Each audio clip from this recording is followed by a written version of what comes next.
வணக்கம் அன்பர்களே. ஓம் சரவணபவ சேனல் வாயிலாக உங்களை சந்திப்பதில் பெருமகிழ்ச்சி அடைகிறேன். இன்றைய பதிவு ஜூலை மாதத்துக்குரிய பலாபலன்கள். ஜூலை மாதத்தினுடைய கிரகநிலைகளை பார்க்கும் பொழுது மேசமனையில் செவ்வாய் பகவானும் ரிஷபமனையில் குரு பகவான் அமர்ந்திருக்க, மிதுனத்தில் சூரிய பகவானும் சுக்கிரனும் இணைந்திருக்க, கடகமனையில் புதன் பகவானும் கன்னிமனையில் கேது பகவான் அமர்ந்திருக்கக்கூடிய இந்த காலகட்டத்தில் கும்பமனையில் சனி பகவான் ஆட்சி பலம் மூல திரிகோணம் பலம் பெற்று வக்கிரமாக அமைந்திருக்கக்கூடிய இந்த ஜூலை மாதத்தில் மீனத்தில் ராகு பகவான் அமர்ந்திருக்கார். ஸோ இந்த மாதத்தினுடைய கிரகத்தினுடைய பெயர்ச்சியை பார்க்கும் பொழுது ஜூலை மாதம் 7ஆம் தேதி சுக்கிர பகவான் கடகமனைக்கு, அதாவது மிதுனத்திலிருந்து கடகமனைக்கு பயிற்சியாகிறார். அதே போல செவ்வாய் பகவானானது ஜூலை மாதம் 12ஆம் தேதி மேசமனையிலிருந்து ரிஷபமனைக்கு பயிற்சியாகிறார்.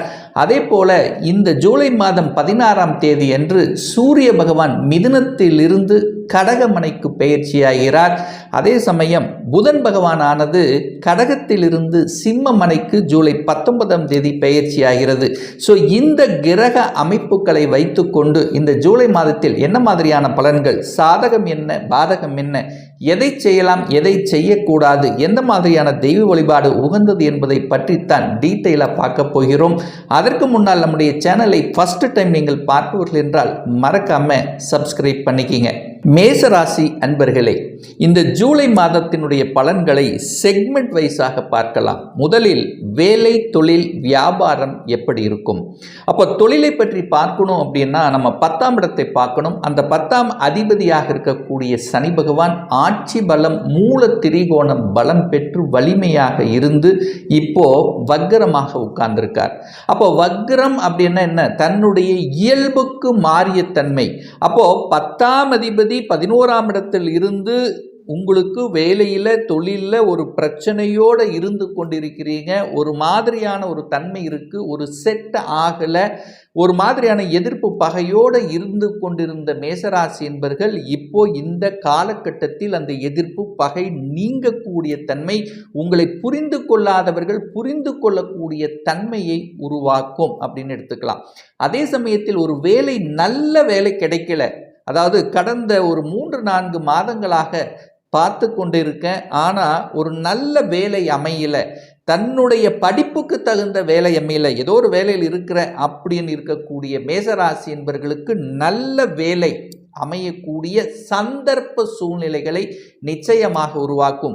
உங்களுடைய பாஸ், உங்களுடைய மேல் அதிகாரிகள் உங்களை புரிந்து கொள்ளக்கூடிய தன்மையில் இந்த மாதம் உங்களுக்கு இருக்கு. அப்போ உங்களுக்கு உண்டான ரெகக்னேஷன் கிடைக்கக்கூடிய ஒரு காலகட்டம் அப்படின்னு எடுத்துக்கலாம். அப்போ ஒரு 3 மாதங்களாகவே நான் பார்க்குறேன், எனக்கு ஒரு இடமாற்றம் வேணும், அதாவது ஒரு இடத்திலிருந்து இன்னொரு இடத்துக்கு போகணும், அல்லது ஒரு பதவி ப்ரமோஷன் கிடைக்கணும் அப்படிங்கிற எண்ணத்தில் இருக்கக்கூடிய மேசராசி என்பவர்களுக்கு அந்த எண்ணத்தை ஈடக்கூடிய வகையில் இந்த மாதம் இருக்கு. ஏன்னா 10ஆம் இடத்தை குரு பார்க்கிறார், ஒரு சுப கிரகம் பார்க்குதல்லவா, ஒரு சுபத்தன்மை உங்களுக்கு உருவாக்க போகிறது. 10இல் குரு பார்க்கும்போது ஒரு மாற்றம் கிடைக்கும். அந்த மாற்றம், எந்த மாற்றம் வருதாலோ அதை கெட்டியாக பிடித்து கொள்வது இந்த மேசராசி என்பவர்களுக்கு உகந்தது அப்படின்னா ஸ்ட்ராங்காக நம்ம சொல்லலாம். சரி, அடுத்து குடும்பம் சார்ந்த விஷயங்கள், தனம் சார்ந்த விஷயங்கள், தன்னுடைய வாக்கு சம்பந்தப்பட்ட விஷயங்கள் எப்படி இருக்கும் அப்படின்னு பார்க்கும் பொழுது 2ஆம் இடத்தை பார்க்கணும். 2ஆம் இடத்தில் யார் உட்கார்ந்திருக்கார்? குரு உட்கார்ந்திருக்கார். அப்போ மேசராசி என்பவர்களுக்கு பாக்கியத்தை தரக்கூடிய அந்த குரு பகவான் தனஸ்தானத்தில் இருப்பது, தனக்காரகனான குரு பகவானே அங்கே தனஸ்தானத்தில் இருக்கும்போது உங்களுக்கு தனத்தில் எப்படி குறைவு வரும்? நிச்சயமாக கிடையாது. பொருளாதாரத்தில் ஏற்றத்தை கொடுக்கக்கூடிய தன்மை. சரி, அதே 2ஆம் அதிபதி எங்கே அமர்ந்திருக்கார்? இப்போ 3ஆம் இடத்தில் இருக்கார் அல்லவா. இந்த ஜூலை 7ஆம் தேதி அன்று 4ஆம் இடத்தில் வந்து அமர்கிறார். அப்போ சுக்கிரன் 4ஆம் இடத்தில் அமர்ந்து அந்த இடம் பகை கொடுக்கக்கூடிய இடம் என்றாலும் மேசராசி என்பவர்களுக்கு 4ஆம் இடத்தில் திக்பலம் அடையக்கூடிய தன்மை.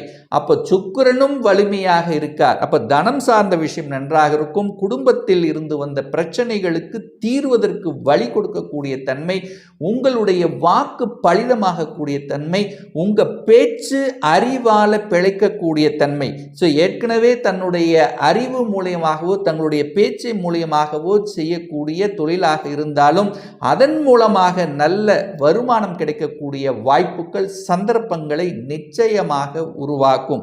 அப்போ வாக்கு நன்றாக இருக்க போகிறது. குடும்பத்தில் சுப காரியங்கள் நடக்கக்கூடிய தன்மைகள், குடும்பத்தில் ஒரு உறுப்பினரை இணைத்துக் கொள்ளக்கூடிய தன்மை, குடும்பத்துக்கு தேவையான பொருள்களை வாங்கி மகிழக்கூடிய தன்மை, இதை அத்தனையும் உங்களுக்கு சிறப்பாக இருக்கிறது அப்படிங்கிறத உறுதியாக சொல்லலாம். சரி, சுகஸ்தானம் வலுப்பெறக்கூடிய யோகம் இருக்கிறதா?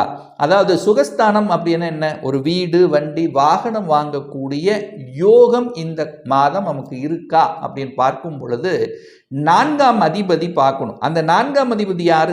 சந்திரன். அந்த சந்திரன் இந்த மாத தொடக்கத்தில் 6ஆம் இடம் என்கின்ற இடத்தில் அமர்ந்து கொண்டு குருவினுடைய பார்வை பெற்றிருக்கார். அப்போ சந்திரன் மீது குரு பார்வை கிடைக்கிறது. அப்போ உங்க ராசி, அதாவது 4ஆம் அதிபதி நன்றாக இருக்கார். அந்த 4ஆம் இடத்துல சுக்கிரன் அமரப்போகிறார் அல்லவா இந்த ஜூலை 7ஆம் தேதி. அப்போ 4ஆம் இடத்தில் சுக்கிரன் அமர்வது உங்களுக்கு யோகம் அல்லவா? ஏன்னா வீட்டுக்கு காரகனும் அதே சுக்கிரன் தான். அதாவது வீட்டுக்கு காரகன், வாகனத்துக்கு காரகன் அந்த சுக்கிரன். அப்போ அந்த அதிபதி 4ஆம் இடத்தில் இருக்கும்போது அந்த எண்ணத்தை ஈடேறக்கூடிய வகையில் இருக்கிறது. அப்போ ஒரு வீடு வாங்கணும் என்ற ஆசையில் இருப்பவர்கள், ஒரு புதிய வண்டி வாகனத்தை வாங்கணும் என்கின்ற எண்ணத்தில் இருக்கக்கூடிய மேசராசி என்பவர்களுக்கு அந்த எண்ணங்கள் ஈடேறக்கூடிய தன்மை இருக்கு. தாய் நன்றாக இருக்கக்கூடிய தன்மை, தாயின் மூலமாக அனுகூலம், ஆதாயம் பெறக்கூடிய ஒரு நல்ல மாதமாக இந்த மேசராசி அன்பர்களுக்கு நிச்சயமாக அமையும். சரி, அடுத்த சுப காரியங்கள் நடக்கக்கூடிய யோகம் இருக்கா? திருமணம் போன்ற சுப காரியங்கள் அப்படின்னு பார்க்கும் பொழுது அந்த 7ஆம் இடத்தை பார்க்கணும். அந்த 7ஆம் இடத்த அதிபதி யாரு? சுக்கிர பகவான். அந்த சுக்கிர பகவான் இந்த மாத தொடக்கத்திலே 7க்குரியவன் தனக்கு 9ஆம் இடமான பாக்யஸ்தானத்தில், அது சூரியனோட சேர்ந்திருக்கக்கூடிய நிகழ்வு உங்களுக்கு நல்லது. அந்த சூரியனுங்கிறது யார்? 5க்குரியவன் அல்லவா? அப்போ பூர்வ புண்ணியஸ்தானத்தோட சேர்ந்திருக்கக்கூடிய தன்மை நல்லது. அதுவும் பார்த்தீங்கன்னா குரு, அதாவது குரு என்ற கிரகம் குடும்பஸ்தானத்தில் உட்கார்ந்திருக்கார். அப்போ குடும்பத்தில் ஒரு உறுப்பினரை இணைத்து கொள்ளக்கூடிய நிகழ்வு என்பது சாத்தியமாகக்கூடிய ஒன்று.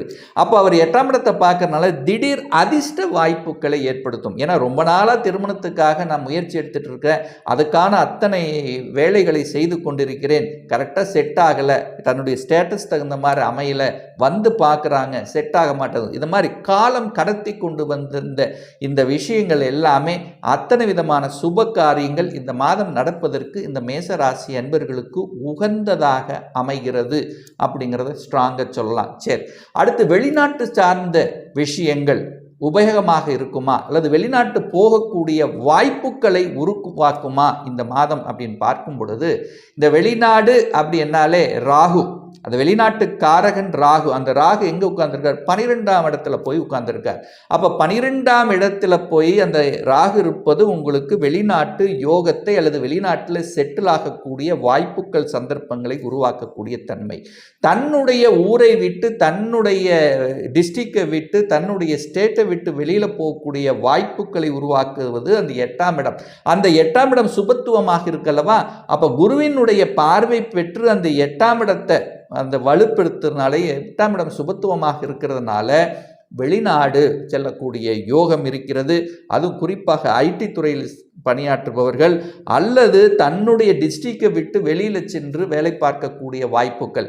ஒரே வார்த்தை சொல்லணும்னா, வேலை தன்னுடைய சொந்த ஊரில் தேடிக்கொண்டிருக்கிறேன், அமையலைன்னா இப்போ அப்ளை பண்ணுங்க, வெளிநாடு, அதர் ஸ்டேட், அதர் டிஸ்ட்ரிக்டில் அப்ளை பண்ணிங்கன்னா இம்மீடியட்டாக உங்களுக்கு வேலை கிடைக்குங்கிற தன்மை.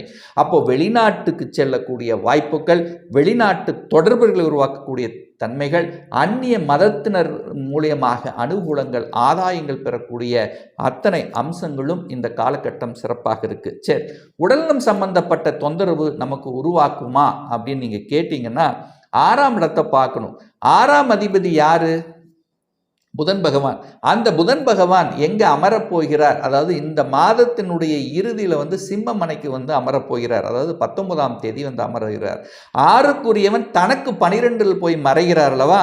அப்போ 6க்குரியவன் தனக்கு 12இல் மறைந்து குருவினுடைய தொடர்பு பெற்று இருக்கக்கூடிய இந்த காலகட்டத்தில் நிச்சயமாக உடல்நல தொந்தரவு இருக்குது, ஏற்கனவே ஏதாவது ஒரு பிரச்சனையாக இருக்குது, சரியாக மாட்டேங்குது, ட்ரீட்மெண்ட் எடுத்துக்கொண்டிருக்கிறேன். ஸோ இந்த மாதிரி இருக்கிறவங்களுக்கெல்லாம் பார்த்தீங்கன்னா இந்த மாதத்தினுடைய இறுதியில் அது சரியாவதற்கான வாய்ப்புகள் சந்தர்ப்பங்கள் உங்களுக்கு தேடி வரும்.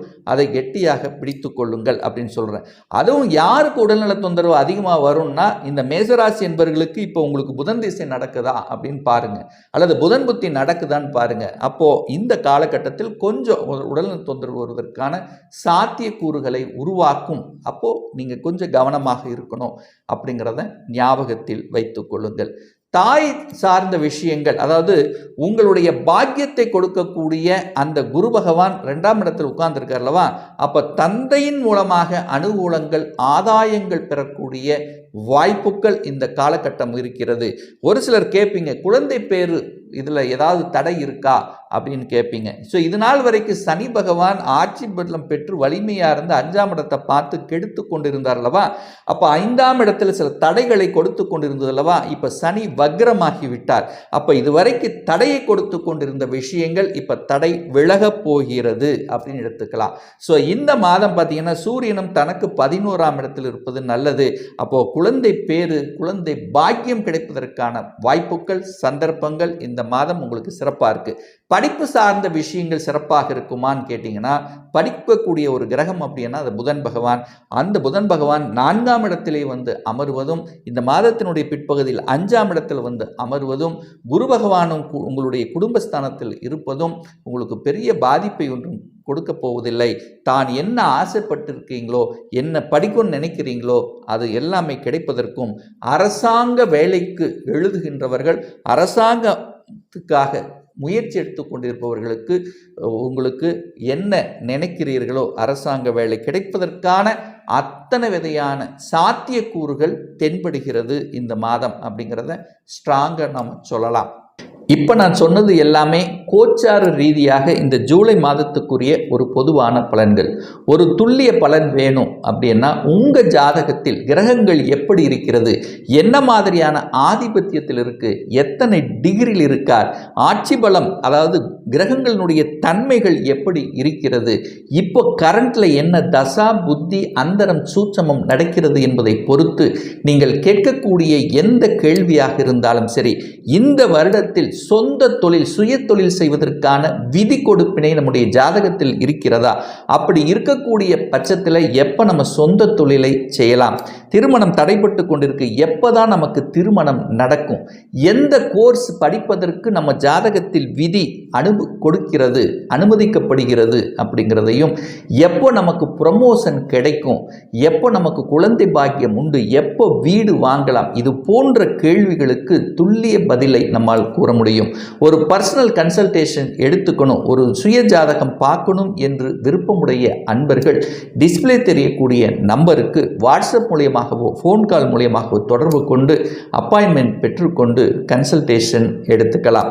நிச்சயமாக இந்த பதிவு ஏதாவது ஒரு ரூபத்தில் உங்களுக்கு யூஸ்ஃபுல்லாக இருக்குங்கிறதுல எந்தவித மாற்று கருத்தும் இல்லை. மீண்டும் ஒரு நல்ல பதிவில் உங்களை சந்திக்கும் வரை உங்களிடமிருந்து விடைபெறுவது உங்கள் அஸ்ட்ராலஜர் டாக்டர் சதீஷ்.